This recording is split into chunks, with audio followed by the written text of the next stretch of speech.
എനിക്ക് ലഭിച്ച ഈ ക്ഷണത്തിന് ആദ്യമേ ഞാൻ നന്ദി അറിയിക്കുകയാണ്. പ്രത്യേകിച്ചും ഈ ഒരു പഠന പദ്ധതി ഓർത്തഡോക്സ് ഹെർമേനിയ തിരുവചനത്തിൻ്റെയും പാരമ്പര്യത്തിൻ്റെയും പഠനത്തിൽ ആരംഭിക്കുന്നത് വലിയൊരു സന്ദേശമാണ് മൊത്തം ഈ കോഴ്സിന് നൽകുന്നത് എന്നുള്ളതും സൂചിപ്പിക്കുന്നു. ഒരു ക്ലാസ് എന്നുള്ള രീതിയിലാണ് ഫിലിപ്പോസ് മുമ്പാച്ചൻ എന്നോട് ആദ്യം ആവശ്യപ്പെട്ടിരുന്നത്. എങ്കിൽ ഞാൻ അദ്ദേഹത്തോട് റിക്വസ്റ്റ് ചെയ്തു. അത് രണ്ടും വളരെ പ്രധാനപ്പെട്ട വിഷയങ്ങളാണ്. അതുകൊണ്ട് തന്നെ 2 ക്ലാസ് തന്നാൽ കൊള്ളാം എന്ന് ഞാൻ പറഞ്ഞു. ഇന്ന് ഞാൻ കൂടുതലും സംസാരിക്കുന്നത് സ്ക്രിപ്ചറിനെ പറ്റിയാണ്. സ്ക്രിപ്ചറിനെ പറ്റി ശരിയായിട്ടൊരു അവബോധം നമുക്ക് ലഭിച്ചിട്ട് വേണമല്ലോ ബാക്കി കാര്യങ്ങളിലേക്ക് പ്രവേശിക്കുക. സ്ക്രിപ്ചർ ഇൻ ട്രഡീഷൻ എന്നുള്ളതാണ് നമ്മുടെ ക്ലാസിൻ്റെ ഇന്നത്തെ ക്ലാസിൻ്റെ സബ് ടൈറ്റിൽ എന്ന് പറയുന്നത്. അപ്പോൾ ഇന്ന് തിരുമേനിയുടെ ഒന്ന് ചെറുതായിട്ട് സൂചിപ്പിച്ചു. നമ്മുടെ സ്ക്രിപ്ചർ എന്ന് പറയുന്നത് തന്നെ നമ്മുടെ ഒരു പാരമ്പര്യത്തിൻ്റെ ഭാഗമാണ്. സ്ക്രിപ്ചർ ആൻഡ് ട്രഡീഷൻ എന്ന് പണ്ട് തൊട്ടേ പറയുന്നുണ്ട്. എങ്കിലും ഓർത്തഡോക്സ് തിയോളജിയിൽ കുറച്ചുകൂടെ താല്പര്യപ്പെടുന്നത് scripture in the holy tradition എന്നുള്ളതാണ്. കാരണം സഭയിൽപ്പെട്ടവർക്കാണ് തിരുവചനം ലഭിച്ചത്. അതിൻ്റെ ഏതൊക്കെ ഗ്രന്ഥങ്ങളാണ് തിരുവചനത്തിൻ്റെ ഭാഗമായി സ്വീകരിക്കേണ്ടത് എന്ന് തീരുമാനിച്ചത് സഭയാണ്. അതിൻ്റെ വ്യാഖ്യാനത്തിൻ്റെ പ്രധാനപ്പെട്ട ചുമതല സഭയ്ക്കാണ്. വ്യക്തികൾ അവരവരുടേതായ പാണ്ഡിത്യമൊക്കെ അനുസരിച്ച് വ്യാഖ്യാനിക്കുന്നെങ്കിലും അതിൽ വരുന്ന തെറ്റുകൾ അത് ഏത് സ്ഥാനത്തുള്ള ആണെങ്കിലും അതിനെ നിയന്ത്രിക്കുവാനും അതിൻ്റെ ഒരു അന്തിമ ജഡ്ജ്മെന്റ് പറയുവാനുമുള്ള അവകാശവും അധികാരവും സഭയ്ക്കാണ് നമ്മൾ വിശ്വസിക്കുന്നത്. അതുതന്നെയാണ് നമ്മുടെ സഭയുടെ ഒരു തനിമ എന്ന് പറയുന്നത്. പ്രോട്ടസ്റ്റന്റ് സഭകൾക്കൊക്കെ പറ്റിയിരിക്കുന്ന അബദ്ധം ഓരോരുത്തർ അവരവരുടേതായ രീതിയിൽ വ്യാഖ്യാനിച്ചു പോയി. സഭ എന്നുള്ളത് എന്താണ് എന്നുള്ളത് തന്നെ വലിയ ചോദ്യചിഹ്നത്തിന്റെ പുറകിലായി നിൽക്കുകയാണ്. അതിലേക്ക് ഞാനിപ്പോൾ വിശദമായിട്ട് പ്രവേശിക്കുന്നില്ല. എൻ്റെ സ്ലൈഡ്സിൽ എല്ലാ സ്ലൈഡ്സും ഞാൻ വിശദീകരിക്കാനായിട്ട് ആഗ്രഹിക്കുന്നില്ല. തുടക്കത്തിൽ ചില ആമുഖ സ്ലൈഡ്സ് ഒന്ന് പറഞ്ഞു പോകുന്നതേ ഉള്ളൂ. 2 പ്രധാനപ്പെട്ട പോയിന്റ്സ് ആണ് ഈ ക്ലാസ്സിൽ ഞാൻ ഉദ്ദേശിക്കുന്നത്. ഒന്ന്, സ്ക്രിപ്ചർ എന്ന് പറഞ്ഞാൽ ഓർത്തഡോക്സ് സഭ എന്താണ് മനസ്സിലാക്കുന്നത്. പ്രത്യേകിച്ച് മലങ്കര ഓർത്തഡോക്സ് സഭയുടെ സ്ക്രിപ്ചർ എന്ന് പറഞ്ഞാൽ ഏതൊക്കെ പുസ്തകങ്ങളാണ് എന്നുള്ളത് നമുക്ക് നല്ലൊരു ധാരണ ആവശ്യമാണ്. രണ്ടാമത്തേത്, ഇതിൻ്റെ പ്രാഥമിക ലക്ഷ്യമായ എങ്ങനെ നമ്മുടെ വിശ്വാസ ആചാര പാരമ്പര്യങ്ങളിൽ ഈ തിരുവചനത്തിന് ഒരു സ്ഥാനമുണ്ട്. ഈ 2 പ്രധാനപ്പെട്ട ഇഷ്യൂസാണ് വിശദമായിട്ട് പറയാനായിട്ട് ഞാൻ ആഗ്രഹിക്കുന്നത്. തുടക്കത്തിൽ ചില ആമുഖ സ്ലൈഡ്സ് കാണിക്കുന്നു എന്ന് മാത്രമേ ഉള്ളൂ. അടുത്തത് ഈ word of God and the scripture അല്ലെങ്കിൽ ബൈബിൾ. ഇവിടെ പ്രോട്ടസ്റ്റന്റ് ചിന്തയും നമ്മുടെ ചിന്തയുമായിട്ടൊരു പ്രാഥമികമായ വ്യത്യാസമുണ്ട്. ബൈബിളിനെ മാത്രമാണ് തിരുവചനം എന്നുള്ള രീതിയിൽ പ്രോട്ടസ്റ്റന്റ് ചിന്തകർ പലപ്പോഴും പറയുന്നത്. ഒന്നുകിൽ വേദപുസ്തകം കയ്യിൽ പിടിച്ചുകൊണ്ട് അതാണ് തിരുവചനം എന്ന് പറയുന്നു, അല്ലെങ്കിൽ ആ തിരുവചനത്തിന്റെ പ്രസംഗങ്ങൾ, പ്രഭാഷണങ്ങൾ, വചനം കേൾക്കാൻ പോയി എന്ന് പറയുന്നു. നമ്മെ സംബന്ധിച്ച് ഇത് 2 മാത്രമല്ല തിരുവചനം എന്ന് പറയുന്നത്. ആത്യന്തികമായി തിരുവചനം എന്ന് പറയുന്നത് എന്താണ് എന്ന് പരിശുദ്ധ യോഹന്നാൻ ശ്ലീഹ നമ്മളോട് അറിയിച്ചിട്ടുണ്ട്. വിശുദ്ധ യോഹന്നാന്റെ സുവിശേഷം 1-ാം അധ്യായം 14-ാം വാക്യത്തിൽ വചനം ജഡമായി കൃപയും സത്യവും നിറഞ്ഞവനായി നമ്മുടെ ഇടയിൽ പാർത്തു. ആത്യന്തികമായി വചനം എന്ന് പറയുന്നത് നമ്മുടെ കർത്താവായ യേശു തമ്പുരാനാണ്. ആ യേശു തമ്പുരാനിലേക്ക് വിരൽ ചൂണ്ടുന്ന പ്രധാന സഹായിയാണ് ബൈബിൾ എന്ന് പറയുന്നത്. നമുക്ക് അതിൽ അംഗീകരിക്കാൻ പറ്റും. പക്ഷെ ബൈബിള് മാത്രമാണ് തിരുവചനം എന്ന് നമ്മൾ ഒരിക്കലും പറയുന്നില്ല. അപ്പൊ യേശുക്രിസ്തുവിലേക്ക് വിരൽ ചൂണ്ടുന്ന ബൈബിളുണ്ട്, നമ്മുടെ ആരാധനയുണ്ട്, നമ്മുടെ വിശ്വാസ പാരമ്പര്യങ്ങളുണ്ട്. ഇതെല്ലാം ക്രിസ്തുവിലേക്ക് വിരൽ ചൂണ്ടുമ്പോൾ അതൊക്കെ ഒന്നല്ലെങ്കിൽ മറ്റൊരു തരത്തിൽ ദൈവവചനത്തിൻ്റെ വിവിധ ഭാവങ്ങളാണ് എന്ന് നമ്മൾ അടിസ്ഥാനപരമായി വിശ്വസിക്കുന്നു. അതോടൊപ്പം തന്നെ ഈ ബൈബിളിൻ്റെ ഒരു ലിറ്ററൽ ഇന്റർപ്രിട്ടേഷൻ അത് നമ്മുടെ സഭ അംഗീകരിക്കുന്നില്ല. പലപ്പോഴും നമ്മുടെ വിശ്വാസ ആചാരങ്ങളെ പലരും ചോദ്യം ചെയ്യുന്നത് ഏതെങ്കിലും ഒരു വാക്യം മുറിച്ചെടുത്ത് അത് കോട്ട് ചെയ്തിട്ട് നിങ്ങൾ എന്തുകൊണ്ട് ഇങ്ങനെ ചെയ്യുന്നു, ആ ചില വിഷയങ്ങൾ നമ്മൾ പിന്നീട് ഈ ക്ലാസ്സിൽ തന്നെ ചർച്ച ചെയ്യും. നമ്മൾ അങ്ങനെയല്ല ചെയ്യുന്നത്. നമ്മൾ ആ ഒരു വാക്യം, വേദപുസ്തകം എന്ന് പറയുന്ന കുറെ വാക്യങ്ങളുടെ സമാഹാരമല്ല, അതിലെ വാക്യങ്ങൾക്കൊരു സാങ്കത്യമുണ്ട്, അതൊരു പ്രത്യേക കോണ്ടെക്സ്റ്റിലാണ് പറഞ്ഞിരിക്കുന്നത്, അത് കാലദേശം അനുസരിച്ച് അതിന് വ്യത്യാസമുണ്ട്, ചരിത്രപരമായ പ്രാധാന്യമുണ്ട്. അതുകൊണ്ട് ബൈബിൾ എന്ന് പറയുന്നത് it is also the words of men who were inspired with the Holy Spirit. പരിശുദ്ധാത്മ വിശ്വസിതരായി ദൈവവചനം സ്വീകരിച്ചവര് എഴുതിയ ഗ്രന്ഥങ്ങളാണ് എന്ന് പറയുന്നു. ഒരു ചെറിയ ഉദാഹരണം പറഞ്ഞാൽ, ഉൽപ്പത്തി പുസ്തകം 1ഉം 2ഉം അധ്യായങ്ങൾ നമ്മൾ എടുത്താൽ, 1-ാം അധ്യായത്തിലെ ദൈവവചനം എന്ന് പറയുന്നത് ആത്യന്തികമായി ഒറ്റ വാചകത്തിൽ പറയാം, ഈ പ്രപഞ്ചത്തിലുള്ളത് സകലവും സൃഷ്ടിച്ചത് പരമകാരുണികനായ ദൈവമാണ്. അതാണ് ദൈവവചനം. ഇനി അതിൻ്റെ വിശദാംശങ്ങൾ 1-ാം അധ്യായത്തിൽ പറയുന്നുണ്ട്. ആ വിശദാംശങ്ങളിൽ പല ചോദ്യങ്ങളും നമുക്കുണ്ടാവാം.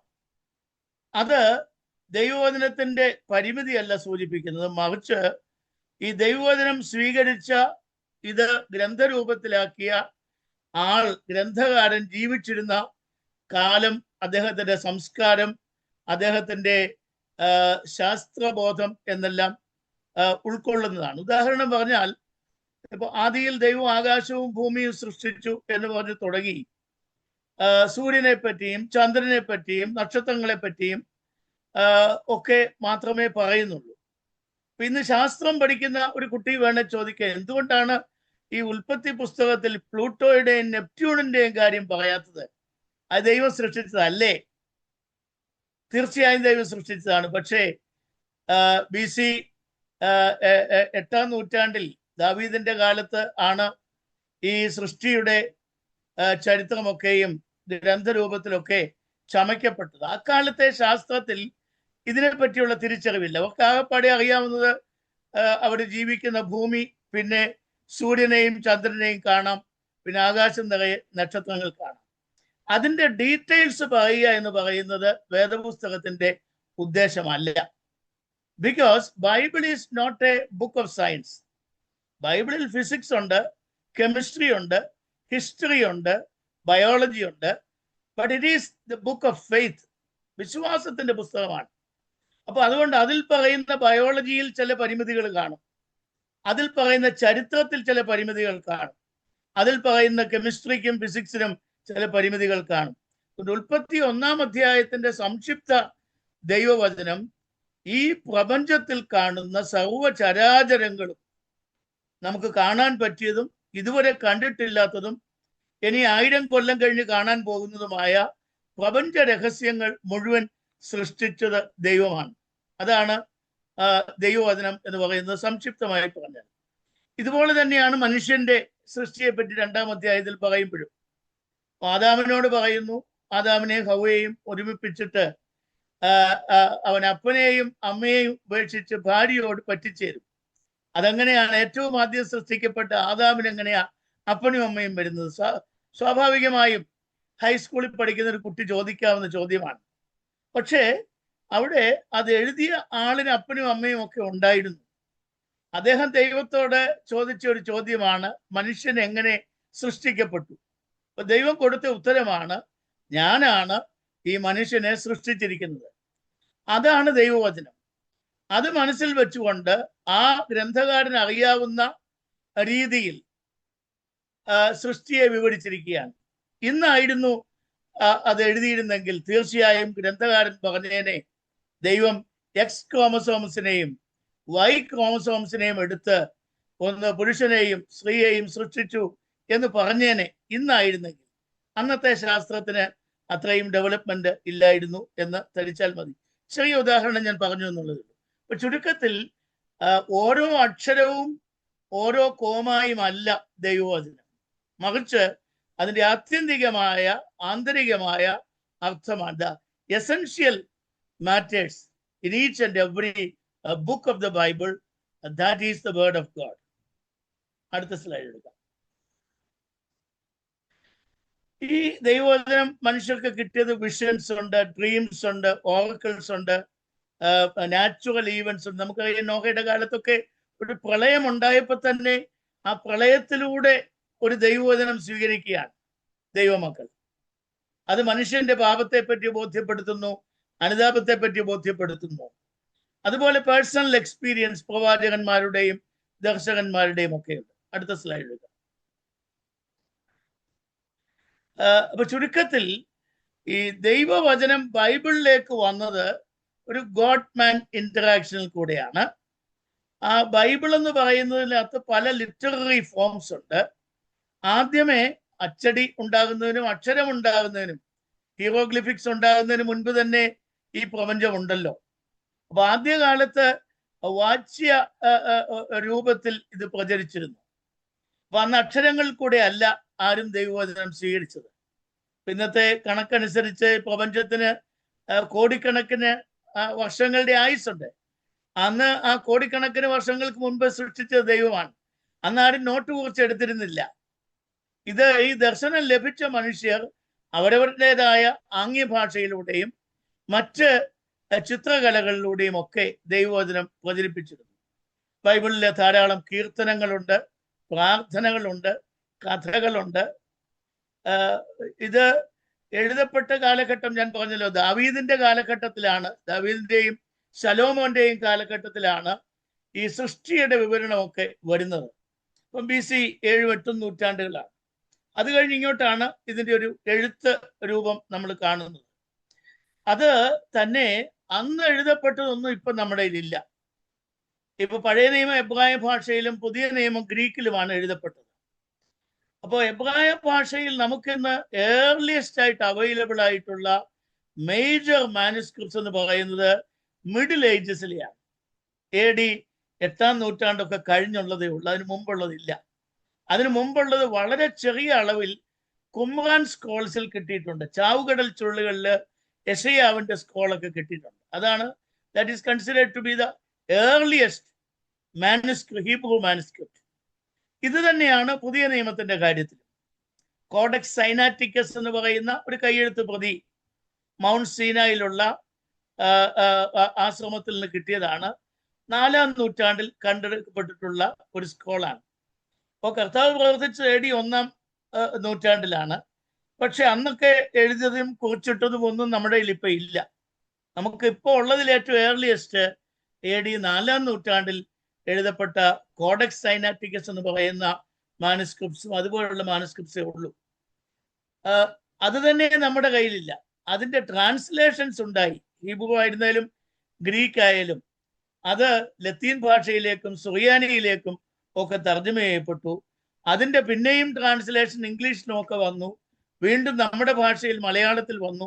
അപ്പൊ അങ്ങനെ ആ ട്രാൻസ്ലേഷൻ പ്രോസസ്സിൽ തന്നെ ചില വാക്കുകൾക്കൊക്കെ സമാനമായ പദങ്ങൾ കണ്ടെത്താൻ പ്രയാസമാണ്. ഒരു ഭാഷ എന്ന് പറയുന്നത് ഓരോ സംസ്കാരത്തിൻ്റെയും ഭാഗം കൂടെയാണ്.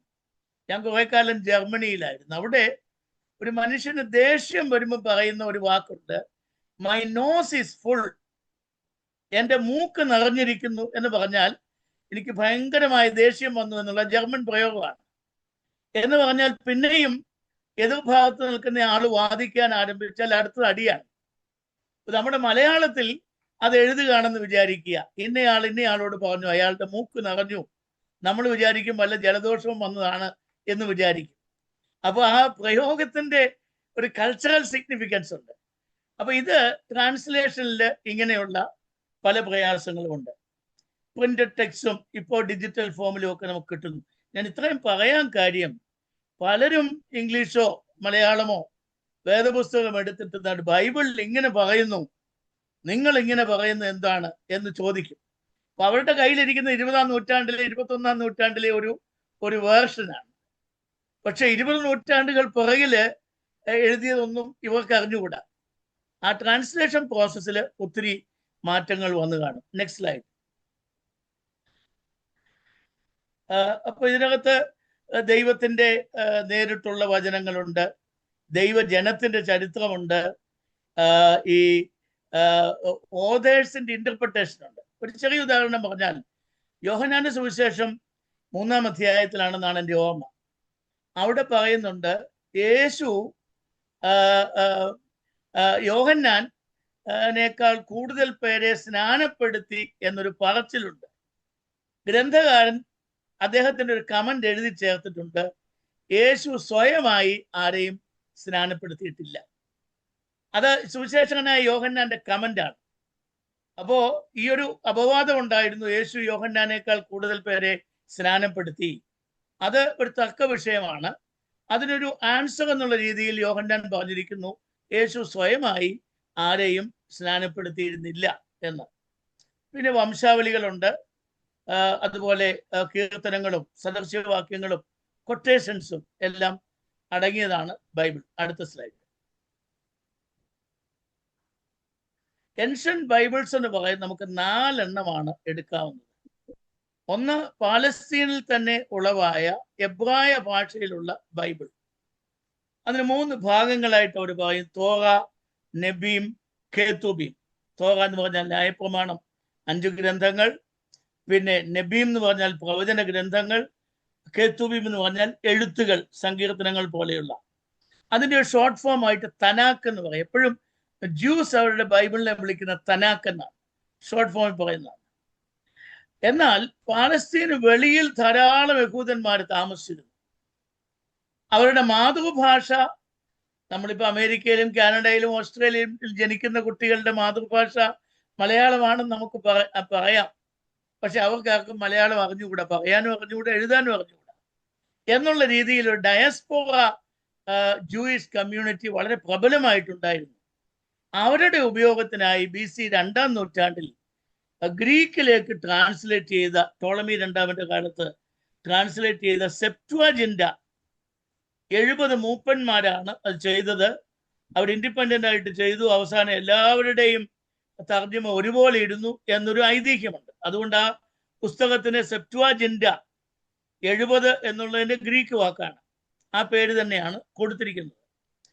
നമ്മെ സംബന്ധിച്ച്, ഇപ്പൊ ഓർത്തഡോക്സ് ക്രിസ്ത്യാനിറ്റിയെ സംബന്ധിച്ച് നമ്മുടെ ബൈബിൾ ഏതാണ്, പ്രത്യേകിച്ച് പഴയ നിയമം ഏതാണെന്ന് ചോദിച്ചാൽ, we may say it is not the Hebrew Bible but the Septuagint. കാരണം സെപ്റ്റുവജിന്റയിൽ ഹീബ്രു ബൈബിളിൽ ഇല്ലാത്ത പല ഗ്രന്ഥങ്ങളുമുണ്ട്. അതിനെപ്പറ്റി വിശദമായിട്ട് പിന്നീട് പറയാം. അപ്പോൾ ആ സെപ്റ്റുവജിന്റയിലുള്ള എല്ലാ ബൈബിളും നമ്മുടെ സ്ക്രിപ്ചറാണ്. ഇത് തന്നെയാണ് സിറിയക്കിലെ പെഷിത്ത. ആ പെഷിത്തായിലും ഈ സെപ്റ്റുവജിന്റയുടെ ഉള്ളടക്കം മുഴുവനായിട്ടുണ്ട്. അപ്പൊ നമ്മുടെ പരിശുദ്ധ എപ്പിസ്കോപ്പൽ സുന്നഹദോസും 2020 ഒരു തീരുമാനം എടുത്തിട്ടുണ്ട്, ഇന്ന ഗ്രന്ഥങ്ങൾ കൂടെ പഴയ നിയമത്തിൽ നമ്മുടെ വിശുദ്ധ ഗ്രന്ഥങ്ങളായി നാം അംഗീകരിക്കണം എന്നുള്ളത്. റോമൻ കത്തോലിക്ക സഭയെ സംബന്ധിച്ച് ഉൾഗാത്തെ എന്ന് പറയുന്ന ലത്തീൻ ട്രാൻസ്ലേഷൻ 4-ാം നൂറ്റാണ്ടിൽ വന്നതാണ്. അപ്പൊ ഈ 4 ഏൻഷ്യന്റ് ബൈബിൾസ് ആണ് ഇപ്പോൾ ഉള്ളതിൽ ഏറ്റവും പ്രൗഢഗംഭീരമായിട്ടുള്ളത്. പ്രോട്ടസ്റ്റന്റുകാര് മാർട്ടിൻ ലൂതറുടെ റെഫോർമേഷന് ശേഷം അവർ അക്സെപ്റ്റ് ചെയ്തിരിക്കുന്ന ഹീബ്രു ബൈബിളാണ്. അതുകൊണ്ട് ഈ ഗ്രീക്ക് ബൈബിളിലുള്ള പല പുസ്തകങ്ങളും അവർക്ക് അപ്പോക്രിഫൽ ഗ്രന്ഥങ്ങൾ എന്നാണ് അവിടെ വിളിക്കുന്നത്. നമ്മൾ ഒരിക്കലും അതിനെ അപ്പോക്രിഫൽ എന്ന് വിളിക്കുകയില്ല. ഉദാഹരണം പറഞ്ഞാൽ തോബിത്തിന്റെ പുസ്തകം, ജൂദത്തിന്റെ പുസ്തകം, ബാറാസീറായുടെ പുസ്തകം, നമ്മൾ അതിനെ ഒരിക്കലും അപ്പോക്രിഫ എന്ന് വിളിക്കുകയില്ല. നമ്മൾ വിളിക്കുന്നത് ഇറ്റ് ഈസ് ദ സ്ക്രിപ്ചർ. കാരണം സെപ്റ്റുവജിന്റയിലും പെഷീത്തയിലും അതുണ്ട്. അത് നമ്മുടെ തിരുവചന ഗ്രന്ഥങ്ങൾ തന്നെയാണ്. നമ്മുടെ വേദവായനക്കുറിപ്പില് 25ഓളം വായനകളുണ്ട്. ഞാൻ തന്നെ അതിനകത്ത് കുറച്ച് വർക്ക് ചെയ്തിരിക്കുന്നത്. അപ്പോൾ വർഷാരംഭം മുതൽ വർഷത്തിന്റെ അവസാനം വരെ 25 വായനകൾ ഇടക്കാല ഗ്രന്ഥങ്ങളിന് ഇംഗ്ലീഷിലും മലയാളത്തിലും വേദവായന കോപ്പിൽ കൊടുത്തിട്ടുണ്ട്. കാരണം these are the scriptural text of our church. അപ്പൊ നമ്മളെപ്പോഴും അറിഞ്ഞിരിക്കണം നമ്മുടെ ബൈബിൾ എന്ന് പറയുമ്പോൾ ഏതാണ്. ഏതെങ്കിലും കടയിൽ നിന്ന് വാങ്ങിക്കുന്ന ഒരു ബൈബിള് നമുക്ക് സൗകര്യപ്രദമായി ഉപയോഗിക്കാം, പക്ഷെ അതാണ് ഞങ്ങളുടെ സഭയുടെ ബൈബിൾ എന്ന് നമുക്ക് പറയാൻ ഒക്കുകയില്ല. So next slide. ഓർത്തഡോക്സ് നമ്മുടെ ഒരു കാനൺ എന്ന് പറയുമ്പോൾ എപ്പോഴും ലിസ്റ്റ് ഓഫ് ദ ബുക്സ് ആണ്. അത് നമ്മുടെ ഈ സത്യവേദ പുസ്തകത്തിലും പ്രോട്ടസ്റ്റന്റ് ബൈബിളിലും ഒക്കെയുള്ള 39 പുസ്തകങ്ങൾ, of course they are our scripture, and in addition to that 10 books are there. 2020 പരിശുദ്ധ എപ്പിസ്കോപ്പൽ സുനോദോസ് അതിന്റെ ലിസ്റ്റ് പ്രസിദ്ധപ്പെടുത്തിയിട്ടുണ്ട്. 10 പുസ്തകങ്ങൾ കൂടെയുണ്ട്. അപ്പൊ ഇനി സൺഡേ സ്കൂൾ അധ്യാപകര് നിങ്ങളുടെ ഇടയിൽ ഉണ്ടെങ്കിൽ കുട്ടികളോട് പഴയ നിയമത്തിൽ എത്ര പുസ്തകമുണ്ടെന്ന് ചോദിച്ചാൽ 39 എന്നല്ല പറയേണ്ടത്, 49 എന്നാണ് പറയേണ്ടത്. പുതിയ നിയമത്തിൽ 27 ഗ്രന്ഥങ്ങൾ, അതെല്ലാ സഭകളും അംഗീകരിക്കുന്നു. ആ ലിസ്റ്റ് ഉണ്ടാക്കിയത് അലക്സാന്ദ്രിയയിലെ വിശുദ്ധ അത്താനാസിയോസ് ആണ്. നിക്കിയ സുന്നകദോസിലെ അത്താനാസിയോസ് ഷെമാസൻ. അദ്ദേഹത്തിന്റെ AD 367 ഈസ്റ്റർ ലെറ്ററിലാണ് താഴെ പറയുന്ന ഗ്രന്ഥങ്ങളാണ് പുതിയ നിയമ ഗ്രന്ഥങ്ങൾ: മത്തായി, മർക്കോസ്, ലൂക്കോസ്, യോഹന്നാൻ, അപ്പസ്തോല പ്രവൃത്തികൾ, റോമർ, 1 കൊരിന്ത്യർ, 2 കൊരിന്ത്യർ, ഗലാത്യർ എന്ന് പറഞ്ഞ് 27 ഗ്രന്ഥങ്ങളുടെ ലിസ്റ്റ് ഉണ്ട്. അതാണ് എല്ലാ സഭകളും അംഗീകരിച്ചിരിക്കുന്നത്. അത്താനാസിയോസിന്റെ ക്യാനൺ ആണ്. അവിടെ നമുക്കും തർക്കമൊന്നുമില്ല. അപ്പൊ ചുരുക്കത്തിൽ നമുക്ക് 49ഉം 27ഉം 76 പുസ്തകങ്ങൾ ഉണ്ടാവണം നമ്മുടെ ബൈബിളിൽ. 66 അല്ല, 76 വേണം. Okay, next. Hebrew old testament നിങ്ങൾക്കെല്ലാം അറിയാവുന്നതാണ്. ഞാൻ വിശദമായിട്ട് പറയുന്നില്ല. മോശയുടെ 5 പുസ്തകങ്ങളുണ്ട്. മറ്റ് ഗ്രന്ഥങ്ങളുടെ പേര് ഞാനൊന്ന് എഴുതി എന്ന് മാത്രമേ ഉള്ളൂ. അടുത്ത സ്ലൈഡിലേക്ക്. നമുക്ക് പ്രധാനമായിട്ടും മലങ്കര ഓർത്തഡോക്സ് സഭാംഗങ്ങൾ എന്ന നിലയിൽ നമ്മൾ ഓർത്തിരിക്കേണ്ടത് ഏതൊക്കെയാണ് ഇന്റർ ടെസ്റ്റമെന്റൽ ലിറ്ററേച്ചർ എന്നാണ്. അപ്പൊ ഇന്റർ ടെസ്റ്റമെന്റൽ ലിറ്ററേച്ചർ ഞാൻ പറഞ്ഞത് 2020 എപ്പിസ്കോപ്പൽ സുനോദോസ് തീരുമാനം അനുസരിച്ചാണ് ഞാൻ ഈ ലിസ്റ്റ് തയ്യാറാക്കിയിരിക്കുന്നത്. അതിൻ്റെ പുറകിൽ ഞാൻ അല്പം വർക്ക് ചെയ്യുണ്ടായി, അതുകൊണ്ട് എനിക്ക് ആ ലിസ്റ്റ് ഉണ്ടായിരുന്നു. അപ്പോ അതില് first Maccabees, second Maccabees, third Maccabees. ഇപ്പൊ തന്നെ നമുക്ക് കൂദശീത്തോയും ഹൂദശീത്തോയും കഴിഞ്ഞു. ഈ 2 പെരുന്നാളുകളുടെ വിവരണം അറിയണമെങ്കിൽ മക്കാബിയുടെ 1ാമത്തെ പുസ്തകം വായിക്കണം. നമ്മുടെ ഇടയിൽ മർത്തസ്മോനിയുടെ പേരിലുള്ള പള്ളികളുണ്ട്. ആരാണ് മർത്തസ്മോനി? അതറിയണമെങ്കിൽ മക്കാബിയുടെ പുസ്തകം വായിക്കണം. മരിച്ചവർക്ക് വേണ്ടി എന്തിനു പ്രാർത്ഥിക്കുന്നു അതറിയണമെങ്കിൽ മക്കാബിയുടെ 2ാം പുസ്തകം 13ാം അധ്യായം വായിക്കണം. അപ്പൊ ഞാനിത് പറയാൻ കാര്യം, നമ്മുടെ വിശ്വാസമെല്ലാം ഈ നമ്മുടെ അംഗീകരിക്കപ്പെട്ട ഗ്രന്ഥങ്ങളുടെ പശ്ചാത്തലത്തിലാണ് ഉണ്ടായിരിക്കുന്നത്. തോബിത്തിന്റെ പുസ്തകം, ജൂഡിത്തിന്റെ പുസ്തകം, യെരമ്യാവിന്റെ സെക്രട്ടറി ആയിരുന്ന ബാറൂക്കിന്റെ പുസ്തകം. ആ ബാറൂക്കിന്റെ പുസ്തകത്തിന്റെ 6ാം അധ്യായത്തിലെ ലെറ്റർ ഓഫ് ജെറമിയ എന്ന് വിളിക്കും. വാസ്തവത്തിൽ അതൊരു സെപ്പറേറ്റ് ബുക്കായിട്ട് എഴുതേണ്ട കാര്യമില്ല, ബാറൂക്കിൽ ഓൾറെഡി ഉണ്ടത്. എങ്കിലും നമ്മുടെ സുനോദോസ് അതും കൂടെ വെച്ചിട്ടുണ്ട്. സിറാഖ്, ബാറാ സിറ എന്ന് പറയുന്ന മനോഹരമായൊരു പുസ്തകം. എൻ്റെ ഒരു ഈ ഇടക്കാല ഗ്രന്ഥങ്ങളെ പറ്റിയുള്ള ലിറ്ററേച്ചർ ഇത് കഴിയുമ്പോൾ റിജോയിച്ച് നിങ്ങൾക്ക് സർക്കുലേറ്റ് ചെയ്യും.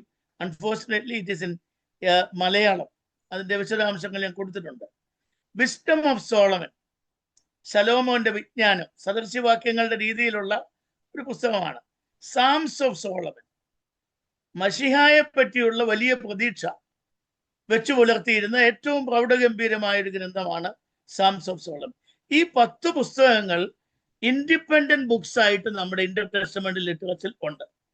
ഇനി അതിന്റെ രണ്ടാമത്തെ ഒരു തരത്തിലുള്ള പുസ്തകങ്ങൾ. അടുത്ത സ്ലൈഡ്, നെക്സ്റ്റ് സ്ലൈഡ്. ഇത് ഓൾറെഡി എക്സിസ്റ്റിംഗ് ബുക്സ് ആണെങ്കിലും അതിന് ചില മാറ്റങ്ങളുണ്ട്. അത് സെപ്റ്റുജിന്റയിലും പെഷീത്തായിലും ഉണ്ട്. ഉദാഹരണമാണ് എസ്തേറിന്റെ പുസ്തകം. എസ്തേറിന്റെ പുസ്തകത്തിൽ ഒരു 3-4 അഡീഷൻസ് ഉണ്ട്. അപ്പൊ പുസ്തകം തുടങ്ങുന്നത് തന്നെ മൊർദെഖായിയുടെ ഒരു പ്രാർത്ഥനയാണ്. അത് നമ്മുടെ സത്യവേദ പുസ്തകത്തിൽ ഇല്ല. നിങ്ങൾ പലരും ഉപയോഗിക്കുന്ന പല ബൈബിളിലും ഇല്ല. അപ്പോൾ മൊർദെഖായിയുടെ പ്രാർത്ഥനയുണ്ട്, എസ്തേറിന്റെ പ്രാർത്ഥനയുണ്ട്, അങ്ങനെ അഡീഷൻസ് ഉണ്ട്. അപ്പോൾ it's an extended version of the book of Esther. അത് സെപ്റ്റുജിന്റയിലും പെഷീത്തായിലും ഉണ്ട്. ദാനിയേലിന്റെ പുസ്തകത്തിൽ 3-4 അഡീഷൻസ് ഉണ്ട്. അതിലൊന്നാണ് ബേലും മഹാസർപ്പവും എന്ന് പറയുന്ന ഒന്ന്, 2 സൂസന്ന എന്ന് പറയുന്ന ഒരു കഥ, പിന്നീട് അസറിയാവിന്റെ ശദ്രക്, മേശക്, അബേദ്നഗോ എന്ന് പറയുന്ന 3 യുവാക്കന്മാരുടെ മറ്റു 3 പേരുകളാണല്ലോ അസറിയാവും ഒക്കെ. അസറിയായുടെ ഒരു 10-90 വാക്യങ്ങളുള്ള നീണ്ട ഒരു പ്രാർത്ഥനയുണ്ട്, അതിമനോഹരമാണ്. അതുപോലെ തീച്ചൂളയിലെ 3 ബാലന്മാരുടെ പ്രാർത്ഥന, ഇതും കൂടെ ചേർന്നെങ്കിലേ നമ്മുടെ ദാനിയേലിന്റെ പുസ്തകം ആവുകയുള്ളൂ. അപ്പൊ സത്യവേദ പുസ്തകത്തിലെ ദാനിയേലിന് ഈ പറഞ്ഞ ഇതൊന്നുമില്ല. നെക്സ്റ്റ്, ഇനിയുള്ളത് ഒരു പ്രധാനപ്പെട്ട വിഷയമാണ്, പലപ്പോഴും നിങ്ങൾ ശ്രദ്ധിക്കാത്തൊരു വിഷയമാണ്. നിങ്ങളുടെ കുർബാനക്രമമായിട്ട് നിങ്ങൾ പള്ളിയിൽ when you go for the Qurbana, you might have noticed that there is a mistake. സങ്കീർത്തനം 116 എന്നും പറഞ്ഞാണ് കുർബാനക്രമത്തിൽ അച്ചടിച്ചിരിക്കുന്നത്. സകല ജാതികളുമേ അവനെ സ്തുതിപ്പിൻ, സകല ജനങ്ങളുമേ അവനെ സ്തുതിപ്പിൻ എന്ന് പറയുന്ന അവസാന ഭാഗം. അതിന്റെ ഹെഡിങ്ങിൽ 116 സങ്കീർത്തനമാണ്. നിങ്ങൾ വേദപുസ്തകം എടുത്ത് നോക്കുമ്പോൾ 117. അപ്പൊ സ്വാഭാവികമായിട്ടും നിങ്ങൾ ചിന്തിക്കും ഇത് അച്ചടി പെശകാണ്. വാസ്തവത്തിൽ അച്ചടി പെശകല്ല. പെഷീത്ത ബൈബിളിൽ അതിന്റെ നമ്പർ 116. അതെങ്ങനെ വന്നു എന്നാണ് ഈ ടേബിളിൽ ഞാൻ കാണിച്ചിരിക്കുന്നത്. ഇപ്പൊ സത്യവേദ പുസ്തകത്തിലെ 114 സങ്കീർത്തനത്തിൽ 8 വാക്യങ്ങളേ ഉള്ളൂ. 115 18 വാക്യങ്ങളുണ്ട്. ഇത് രണ്ടും കൂടെ ചേർന്നാണ് പെഷീത്തായിൽ 114. ഇപ്പൊ സത്യവേദ പുസ്തകത്തിലെ 114 അപ്പൊ ഒരു നമ്പർ അവിടെ കുറയുകയാണ്. അപ്പോ സത്യവേദ പുസ്തകത്തിലെ 116 എന്ന് പറയുന്നത് പെഷീത്തായിൽ 115 ആകും.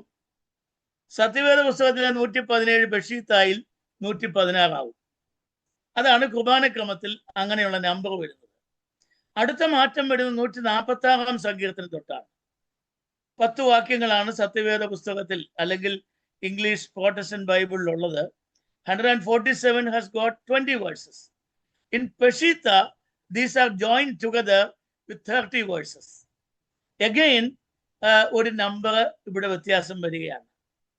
146 കഴിഞ്ഞിട്ട് പെഷിത്തായിൽ 147 എന്നും പറഞ്ഞുള്ളത് ഓൾറെഡി 146-ലായി. പിന്നെ 148, 149, 150. ചില ആളുകൾ പറയും പെഷിത്തായാലും സെപ്റ്റുജിന്റയിലും 151 സങ്കീർത്തനം ഉണ്ടെന്ന് പറയും. അങ്ങനെ പറയുന്നതിൻ്റെ അകത്തൊരു പ്രശ്നമുണ്ട്. 151 പറഞ്ഞില്ല, മറ്റേ രണ്ടും ജോയിന്റ് ടുഗദർ ആണ് എന്ന് മാത്രം മനസ്സിലാക്കിയാൽ മതിയായി. അപ്പൊ ഇത് നമ്മുടെ ബൈബിൾ എന്താണ്, ഞാൻ ഇതിന്റെ ആ ഒരു സോഴ്സ് മെറ്റീരിയൽ ഞാൻ തന്നെ എഴുതിയത്. ഇത് കഴിയുമ്പോൾ റിജോ അച്ഛന് സർക്കുലേറ്റ് ചെയ്യുമ്പോൾ നിങ്ങൾക്ക് സാവകാശം ഇരുന്ന് വായിച്ച് മനസ്സിലാക്കാം. Next slide. ഇനി നമ്മുടെ പ്രധാനപ്പെട്ട വിഷയത്തിലേക്ക് വരിക. എങ്ങനെയാണ് ദൈവവചനം ഓർത്തഡോക്സ് വിശ്വാസത്തിലും ആരാധനയിലും ഉപയോഗിക്കുക? ഞാൻ കുറെ നാള് കേരള കൗൺസിൽ ഓഫ് ചർച്ചസിന്റെ ജനറൽ സെക്രട്ടറി ആയിരുന്നു, 5 കൊല്ലം. മിക്കവാറും എല്ലാ സഭകളുടെയും ആരാധനയിൽ ഞാൻ സംബന്ധിച്ചിട്ടുണ്ട്.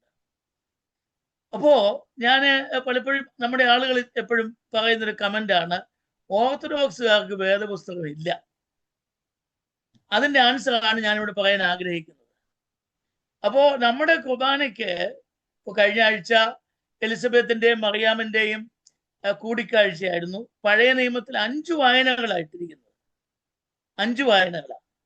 മിനിമം 3 മിക്കവാറും ഞായറാഴ്ചയുണ്ട്.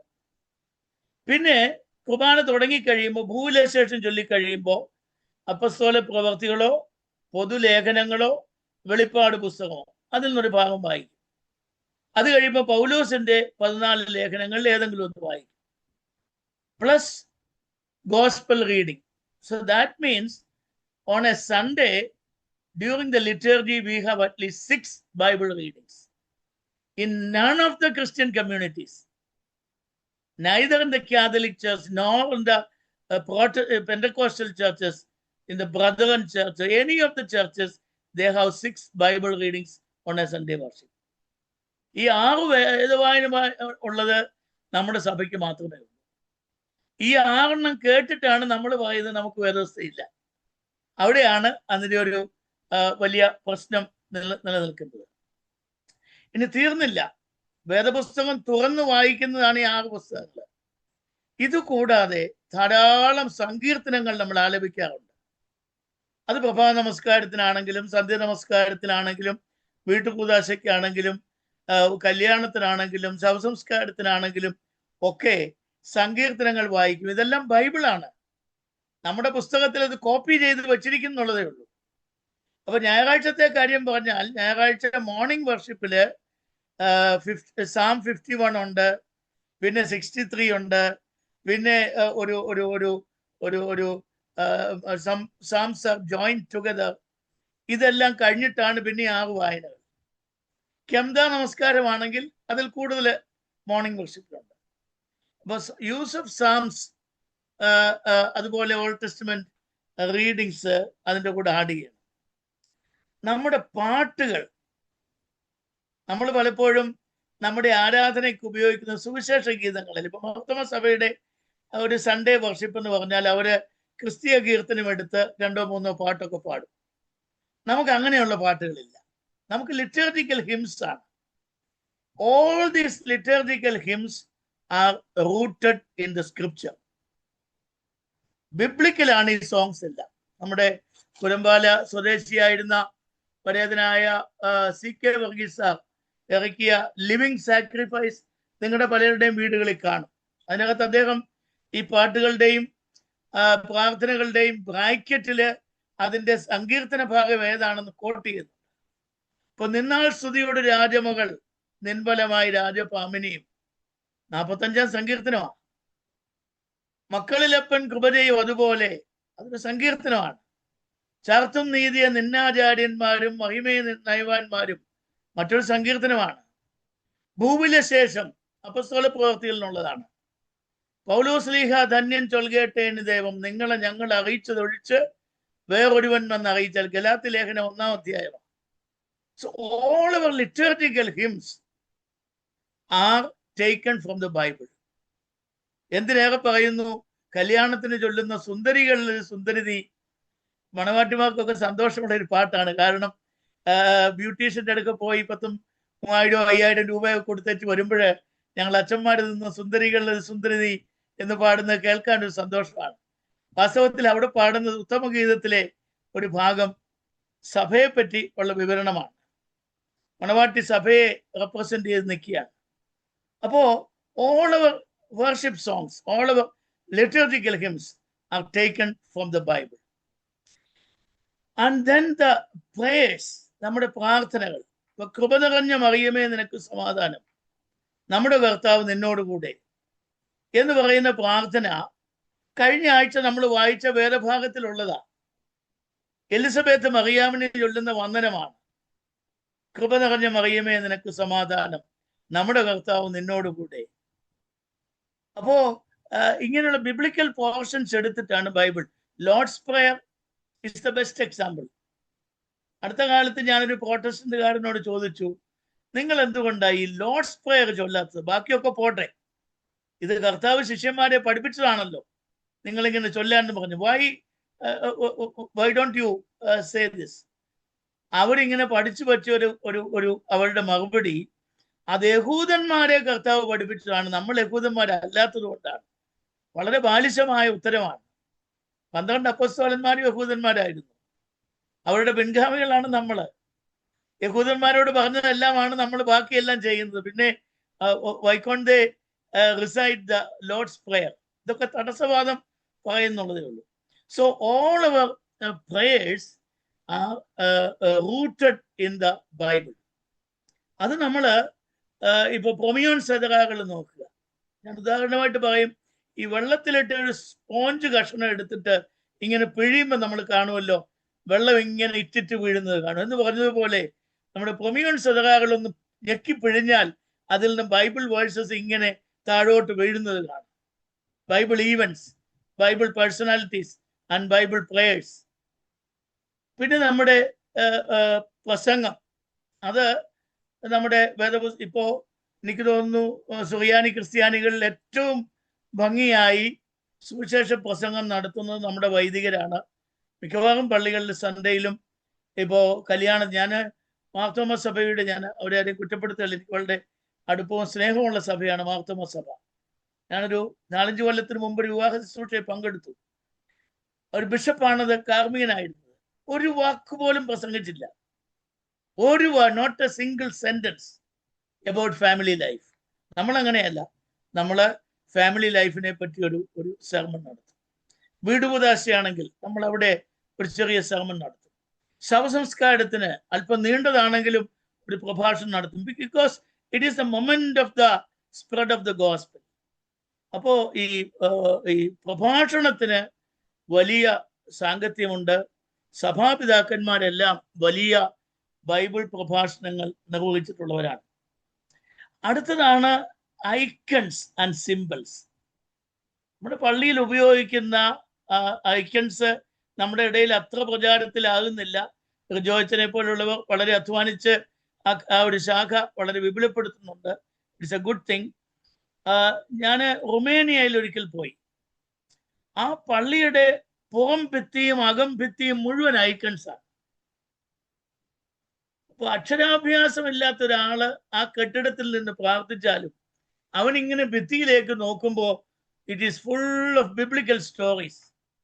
So that itself is an evangelization. അപ്പൊ അവനെ നിൽക്കുന്ന ആ ഒരു ആംബിയൻസ് എന്ന് പറയുന്നത് ബിബ്ലിക്കലാണ്.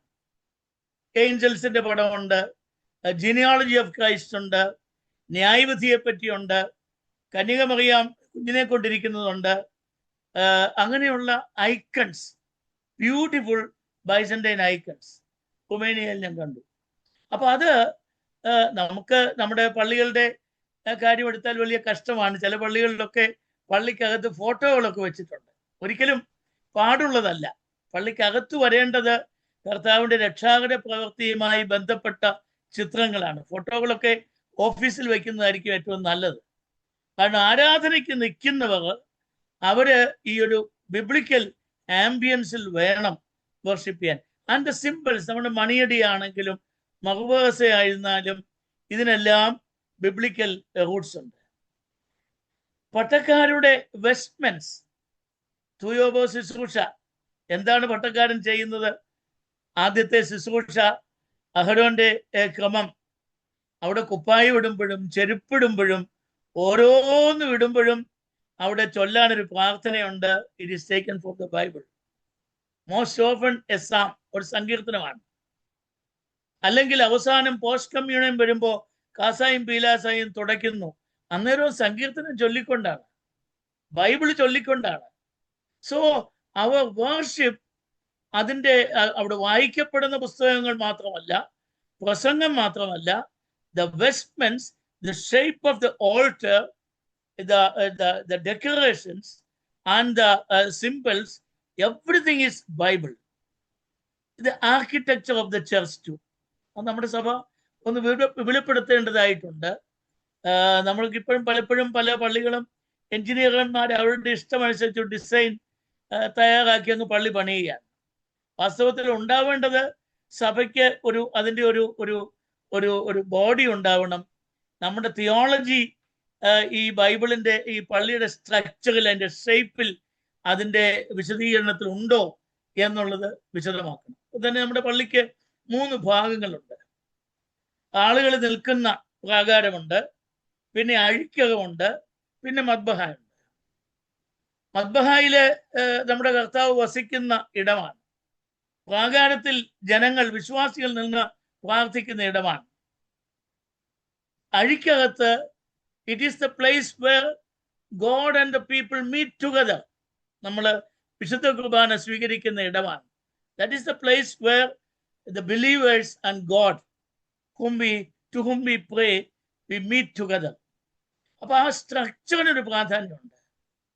അതിൻ്റെ ജനാലകൾക്കും അതിൻ്റെ വാതിലുകൾക്കും അതിൻ്റെ ഷേപ്പിനുമൊക്കെ തിയോളജിക്കൽ സിഗ്നിഫിക്കൻസ് ഉണ്ട്. And all these are rooted in biblical truths. ഇത് വളരെ ശ്രദ്ധയോടെ നമ്മൾ പഠിക്കേണ്ടതാണ്. ഇനി അടുത്ത സ്ലൈഡ്. ചില ഡിബേറ്റഡ് പോർഷൻസും കൂടെ പറഞ്ഞ് ഞാൻ ഇന്നത്തെ ക്ലാസ് അവസാനിപ്പിച്ചോളാം. ഞാൻ നേരത്തെ സൂചിപ്പിച്ചല്ലോ, ഈ ബൈബിളിന്റെ ഒറിജിനൽ ലാംഗ്വേജിലെ ചില ഫ്രൈസസ്, അതിന് ട്രാൻസ്ലേഷനിൽ വന്നിരിക്കുന്ന കുഴപ്പം, മലയാളത്തിൽ വന്നപ്പോഴുള്ള അച്ചടി പിശകുകൾ, ഇങ്ങനെയുള്ള പ്രശ്നങ്ങളുണ്ട്. അതിൽ ഏറ്റവും പ്രധാനപ്പെട്ടതാണ് യോഹന്നാന്റെ സുവിശേഷം 2-ാം അധ്യായം 4-ാം വാക്യം. സ്ത്രീയെ, എനിക്കും നിനക്കും തമ്മിൽ എന്ത്? ഇപ്പൊ ബൈബിൾ സൊസൈറ്റി തമ്മിൽ അച്ചടിക്കുന്നില്ല. കാരണം ഗ്രീക്ക് ബൈബിളിൽ പറഞ്ഞിരിക്കുന്ന തമ്മിലില്ല. ടി എമോയ് കായ്സോയ്, എനിക്കും നിനക്കും എന്ത്, ഇത്രയേ ഉള്ളൂ. അത് തർജ്ജമ ചെയ്ത ആള് അറിഞ്ഞുകൊണ്ട് കുസൃതി ചെയ്തതാണോ അറിയാതെ അബദ്ധം പറ്റിയതാണോ ഒരു തമ്മിൽ ചേർത്ത്. അപ്പോ കന്യക മറിയാമും യേശുവുമായിട്ട് അങ്ങനെ ബന്ധമില്ല എന്ന് സ്ഥാപിക്കാൻ താല്പര്യമുള്ളവർക്ക് നല്ലൊരു വേദഭാഗമായി.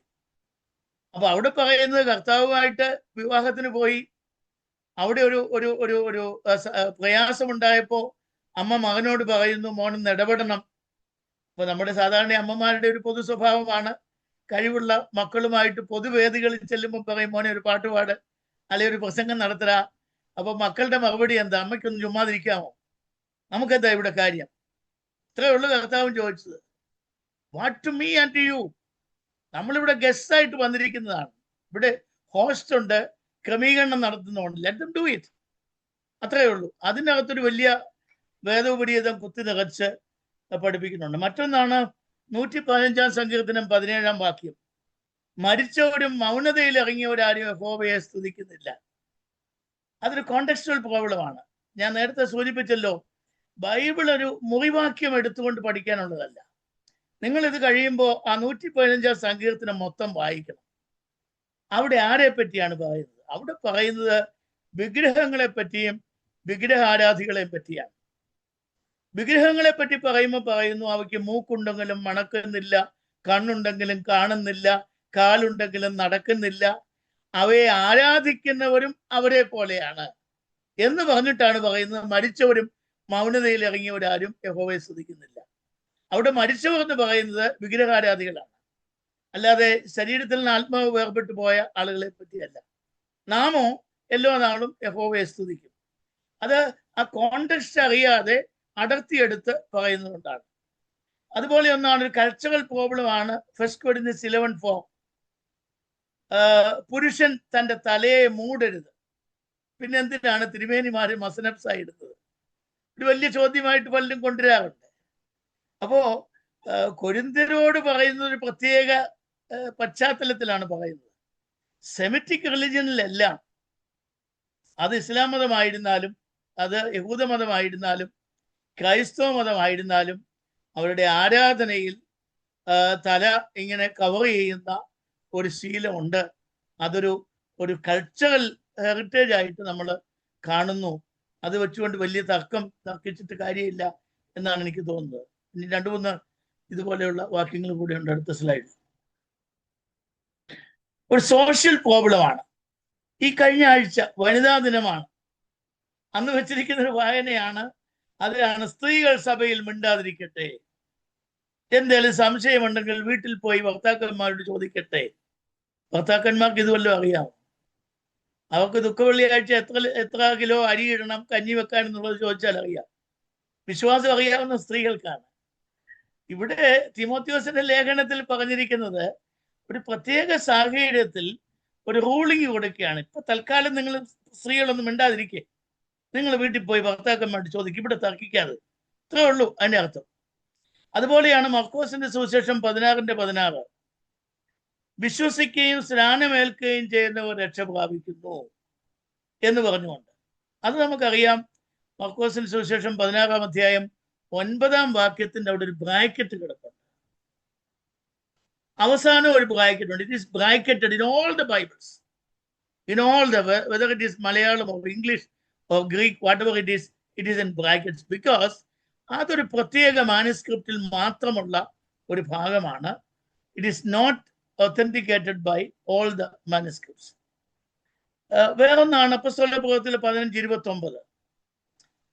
ഈ താനെ ചത്തതിന്റെ ഒന്നും രക്തം കുടിക്കരുത്. ഇപ്പൊ യൂറോപ്പിലൊക്കെ ഉള്ളവര് സോസേജ് നല്ലവണ്ണം കഴിക്കും. അപ്പോസ്തലരുടെ പ്രവൃത്തികള് ആക്ഷരികമായി ഫോളോ ചെയ്യുന്നവരാണ് സോസേജ് കഴിക്കാൻ ഒക്കുകയില്ല. Because it is the blood of the animal. പക്ഷേ അവിടെ പറഞ്ഞിരിക്കുന്ന യെരുശലേം സുന്നഹദോസിന്റെ തീരുമാനത്തിൽ ഒരു പ്രത്യേക പശ്ചാത്തലത്തിൽ ഇതിനെ പറ്റിയല്ല പറയുന്നത്. അപ്പൊ ഇങ്ങനെ നമ്മൾ എവിടെയെങ്കിലും ആരെങ്കിലും ഒരു ചോദ്യം ചോദിച്ചാൽ you should be very careful and cautious and sit calmly and go through the text in your Bible and then try to find your answer all by yourself. ഇത്രയുമാണ് പ്രധാനമായിട്ടും ഇന്ന് പറയാൻ ആഗ്രഹിച്ചത്. വേദപുസ്തകത്തിന്റെ മലയാള പരിഭാഷയിൽ മലങ്കര സഭ വലിയ പങ്ക് വഹിച്ചത് അതിൻ്റെ ഒരു ഓഡിയോ ക്ലിപ്പും റിജോ അച്ഛൻ നിങ്ങൾക്ക് അയച്ചു തരും. എൻ്റെ ഒരു പഴയ ടോക്കാണ്. മലയാളത്തിൽ ഏറ്റവും ആദ്യം ബൈബിൾ മലയാളത്തിലേക്ക് തർജ്ജമ ചെയ്തത് സുറിയാനി ക്രിസ്ത്യാനികളാണ്, നമ്മുടെ മൽപ്പാന്മാരാണ്. ഗുണ്ടർട്ട് ബൈബിളൊക്കെ പിന്നെയാണ് വരുന്നത്, പിന്നെയും 10-30 കൊല്ലം കഴിഞ്ഞാണ് വരുന്നത്. അപ്പൊ അതുകൊണ്ട് മലങ്കര സഭ it's A biblical church, it respects the Bible. അതുകൊണ്ടാണ് എവങ്കേലിയം മേശ വെച്ചിട്ട് അതിന്റെ പുറത്താണ് ബൈബിൾ വെച്ചിരിക്കുന്നത്. അത്ര റെസ്പെക്ട് നമ്മൾ കൊടുക്കുകയാണ്. And we read the Bible, we sing the biblical psalms, and our vestments, our architecture, our symbols, നമ്മുടെ കുർബാനയിലെ എല്ലാ ചടങ്ങുകളും, all these are founded and rooted in the Bible. Thank you very much for your kind attention. എന്തെങ്കിലും 1-2 ചോദ്യങ്ങൾ ഉണ്ടെങ്കിൽ ഇതിന് സമയം ഉണ്ടായിരിക്കും ഞാൻ വിചാരിക്കുന്നു.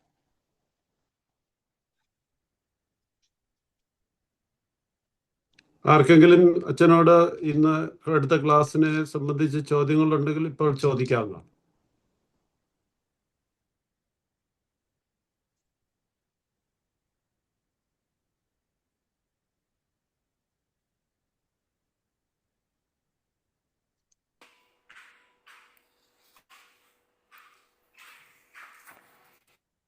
രണ്ട് മൂന്ന് മെറ്റീരിയൽസ് നിങ്ങൾക്ക് ഇത് കഴിയുമ്പോൾ അച്ഛന് അയച്ചു തരും. You go through it. ഒന്ന് ഇംഗ്ലീഷിലുള്ള ടെക്സ്റ്റ് ഉണ്ട്, മലയാളത്തിലുള്ള ഉണ്ട്, പിന്നെ ഒരു ഓഡിയോ സന്ദേശം.